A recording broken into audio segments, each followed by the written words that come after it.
Vamos começar o nosso encontro virtual com a língua portuguesa? Então, corre lá e pega o seu material, que você já sabe qual é, né?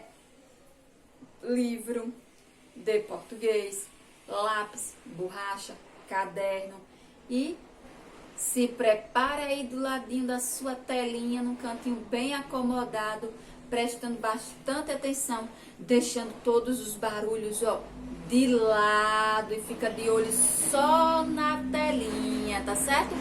Fecha os ouvidos para o barulho e presta atenção na tela, que nós vamos hoje fazer uma retomadazinha, isso mesmo, retomada a 2 assuntinhos que nós revisamos. Vamos retomar vírgula em enumerações e vamos retomar também verbos, tá certo? Mas antes, vamos fazer a retomada ao nosso texto Chapeuzinho Vermelho, uma história atrapalhada. Vamos lá? Isso, vamos ver mais uma vez. Era uma vez uma menina que gostava de passear pela floresta. Um dia, sua mãe pediu-lhe que levasse uma cesta com lanches da sua vovozinha, que morava na floresta. Mas avisou-lhe que tivesse cuidado com o lobo mau, que gostava de caçar na floresta. Assim, partiu a Chapeuzinho Vermelho, com seu cestinho na mão, toda feliz e contente. Mas ela estava distraída com os passarinhos. E assim ela ficou horas e horas pela floresta. Assim, enquanto ela estava encantada lá com os passarinhos, Cinderela andava perdida na mesma floresta. Estava muito triste. Cinderela estava triste porque a madrasta e as meias irmãs dela, a tratavam como se fosse uma escrava. Andava tão cansada e esfomeada que, ficou toda feliz quando viu bem de longe uma pequenina casinha. Quando ela se aproximou, viu que a casinha era feita de doces. Isso, eram balas e chocolates. Chapeuzinho estava tão... Cinderela estava tão esfomeada, mas tão esfomeada, que comeu a casinha todinha. Mas, aí ela ficou toda inchada, tão gorda, que quando o príncipe chegou procurando a moça que cabia, o pezinho cabia no sapatinho de cristal. O sapatinho de cristal, não serviu mais para Cinderela. O príncipe ficou triste, muito triste, desolado, a ponto de, pegar o sapatinho e, jogar ele bem lá no meio da floresta. Horas depois deste ocorrido, bem lá no lugar onde o sapatinho caiu, por milagre, nasceu um pé de feijão. Mas um pé de feijão que cresceu tanto que chegou até as nuvens. E era tão alto que, derrubou Aladim. Quando Aladim ia passando no seu tapete voador, bateu-se no pé de feijão e, caiu. Com a queda lá do alto, Aladim ficou lá, esticado no chão, bem na frente da casa da vovozinha.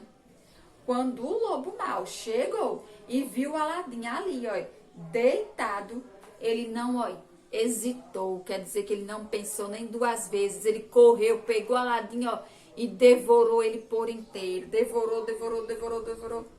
E, ficou todo satisfeito, Quando o Chapeuzinho finalmente chegou lá na casa da vovozinha, pôde, entrar tranquilamente, porque não tinha mais lobo nenhum. O lobo já tinha ido embora. Então, essa é uma história de Nuno Alexandre Correia Teixeira. Uma história atrapalhada. Gostaram da história da Chapeuzinho Vermelho? É isso mesmo, nós estamos vendo ela hoje aqui pela última vez. O Chapeuzinho Vermelho, uma história atrapalhada. Gostaram dela? Foi diferente? Foi bem diferente, não foi? Isso mesmo. Ela misturou várias outras histórias. A da Cinderela, a do João e Maria, a João e o pé de feijão, ó, a Aladim. Vários personagens foram de outras histórias e vários pedacinhos de outras histórias foram aparecendo aí, ó. Os personagens de outras histórias adentraram a história da Chapeuzinho para dar para ela um tom diferente, um tom meio atrapalhado. E ó, nessa história aí dessa Chapeuzinho, teve príncipe? Teve. Teve Cinderela? Teve. Teve casas feitas de doces? Teve também. Teve madrasta má? Apareceu também lá falando da madrasta má, não foi? E quando falava da madrasta má, falava que ela tratava a Cinderela como escrava. Você sabe o que é ser escravo? Essa é uma expressãozinha que ó, no Brasil ela já se perpetua por muitos anos. Quando a pessoa é considerada escrava, é quando ela está em algum tipo de trabalho análogo. Ou seja, a pessoa exerce uma determinada função de forma até exaustiva, ou seja, de forma cansativa, e por aquela função ela não é remunerada. Ou seja, ela não recebe nenhum dinheiro. Pelo contrário, ela é tratada mal. Ela é tratada muito mal pela pessoa que está, nesse caso aí, a escravizando. Então, escravo é aquela pessoa que está em uma situação de trabalho análogo, ou seja, um trabalho em que ela exerce, é maltratada e ainda não recebe nenhum dinheirinho em troca daquela função que ela está exercendo, certo? Aqui no Brasil começou a aparecer quando o nosso país começou a ser colonizado, que pessoas de outros países eram pegas à força, pessoas dos países, sobretudo africanos, elas eram pegas à força, trazidas para cá e obrigadas a trabalhar no sol quente, na chuva, sem ganhar nenhum centavinho, mal ganhava um pãozinho ou uma farinhazinha para comer. E se ela dissesse que ela não trabalharia, ela era castigada, ou seja, ela apanhava de várias formas, era torturada por várias formas, certo? Então, todas as vezes que vocês ouvirem tratada como escravo, ou seja, quem exerce uma função que está enquadrada aqui como escravo é aquela pessoa que está em uma função análoga, ou seja, ela trabalha ali o tempo todo e não recebe nada em troca. Ela vive apenas para servir a outra pessoa. Vamos agora aqui a nossa palavrinha escrava. Ela tem quantas letrinhas? Uma, duas, três, quatro, cinco, seis, sete. 7 letrinhas. Quais são as consoantes? S, C, R, V. Quais são as vogais? E e A. As vogais, a vogal A, ela aparece 2 vezes na palavrinha. Quantas sílabas nós temos? Escrava. Escrava. Temos 3 sílabazinhas na palavrinha. Uma sílaba composta por 2 sílabas compostas por 2 letras e uma sílaba composta por 3 letras. Agora vamos retomar o nosso livro.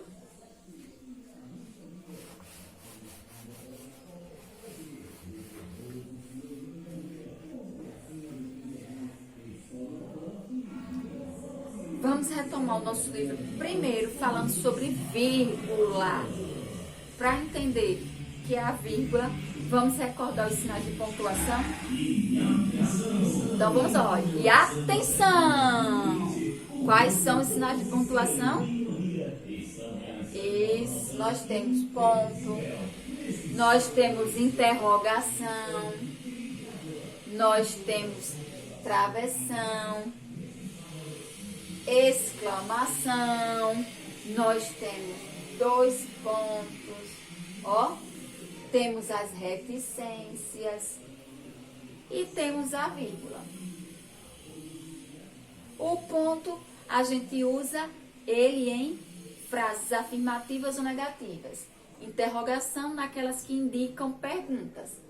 O travessão, ele marca o início da fala de um personagem. Exclamação, ela indica sentimento.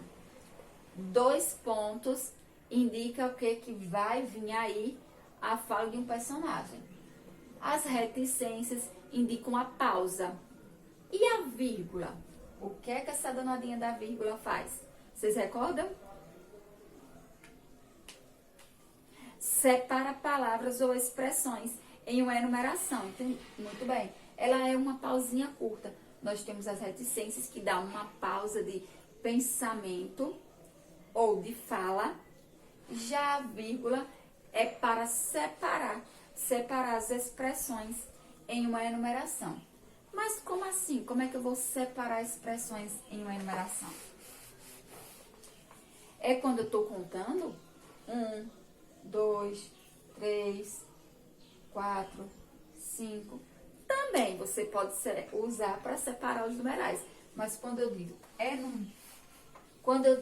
enumeração, é quando eu estou enumerando, ou seja, listando uma sequência de palavras que tem todo um contexto ali na minha frase. Prestem bem atenção aqui. Tradições de um povo.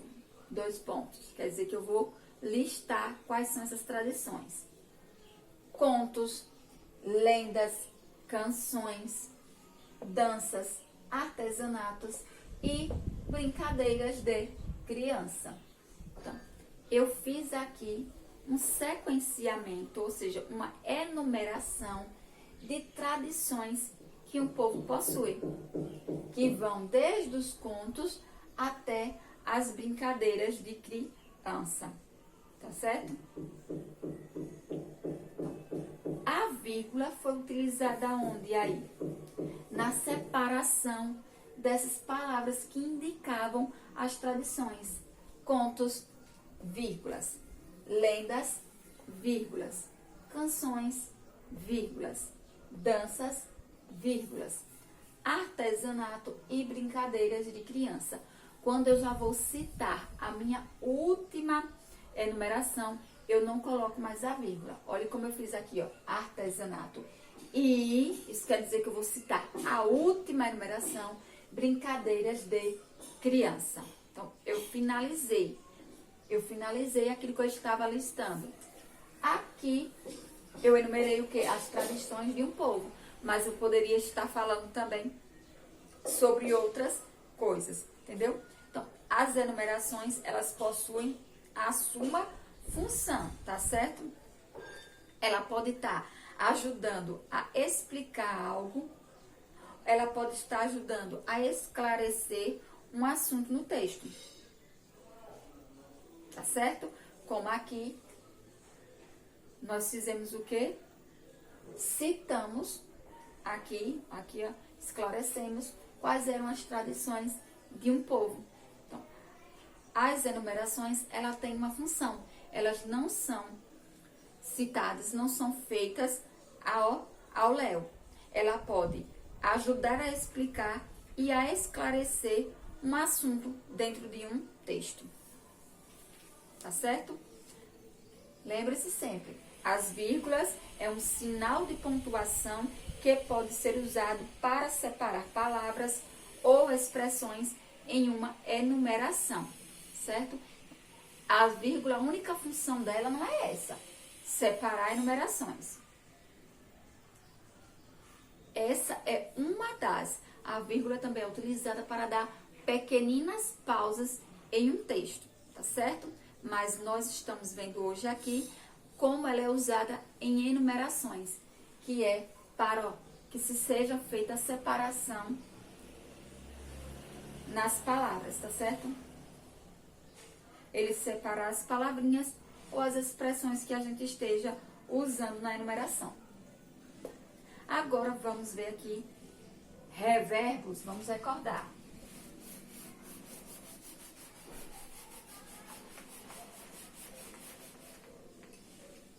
Os verbos. O que é que vocês recordam aí relacionados a verbo?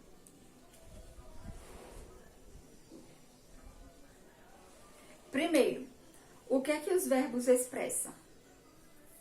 Ação, muito bem.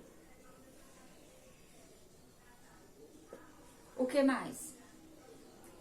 Estado. E o que? Fenômeno, muito bem. Fenômenos da natureza.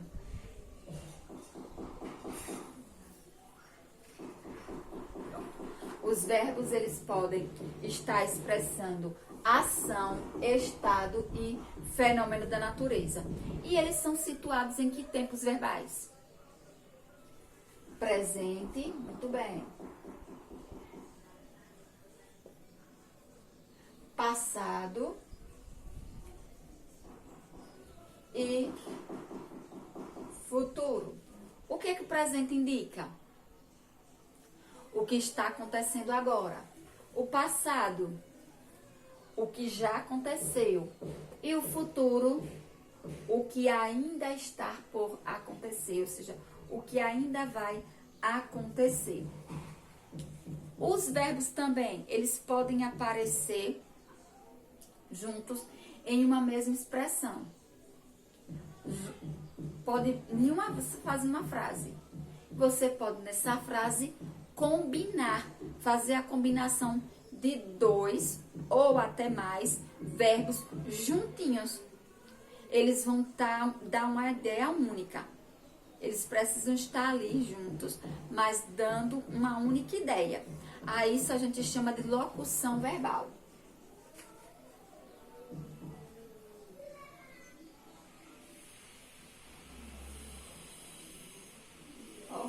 Locução verbal é quando nós temos a junção de um ou de 2 ou mais verbos expressando uma única ideia.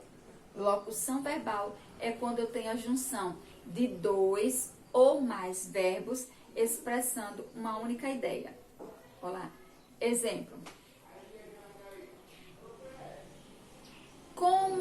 Como vão ajudar?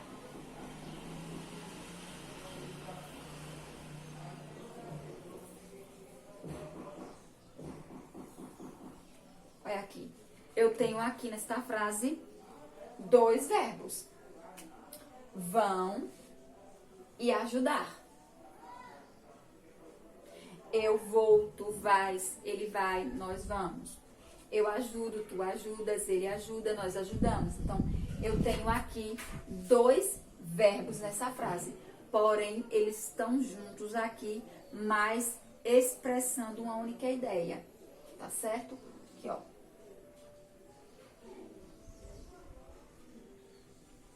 Isso aqui é o que nós chamamos de locução verbal, certo? Então, todas as vezes que vocês estiverem vendo 2 verbos ou mais juntos expressando uma única ideia, para ser uma locução verbal, eles precisam estar ali expressando uma única ideia, a gente chama de locução verbal. Então, quando tiver lá na atividade de vocês, qual é a locução verbal da frase? Aí vocês vão procurar lá os verbos que estão juntos expressando uma mesma ideia, tá certo? Eles não trazem uma ideia aqui diferente para a frase, eles estão dentro de um mesmo contexto, tá certo? Então, os verbos, eles são palavrinhas que indicam ação, estado e fenômeno da natureza. Estão situados no tempo presente, passado e futuro. E eles podem também aparecer 2 verbos ou mais juntos em uma frase expressando a mesma ideia, que aí dá-se o nome de locução verbal, certo? Conseguiram pegar tudo? Então, vou dizer para vocês agora onde vocês irão fazer uma recapitulação desse conteúdo. Você vai lá na página 234 do seu livro, que você vai ver um pouquinho sobre verbos, tá certo? Página 234 do seu livro, e você vai recapitular um pouquinho sobre verbos. Então, esse foi o nosso encontro virtual de hoje. Vou ficar por aqui, mas eu aguardo vocês nos próximos, tá certo? Então, beijos virtuais e até!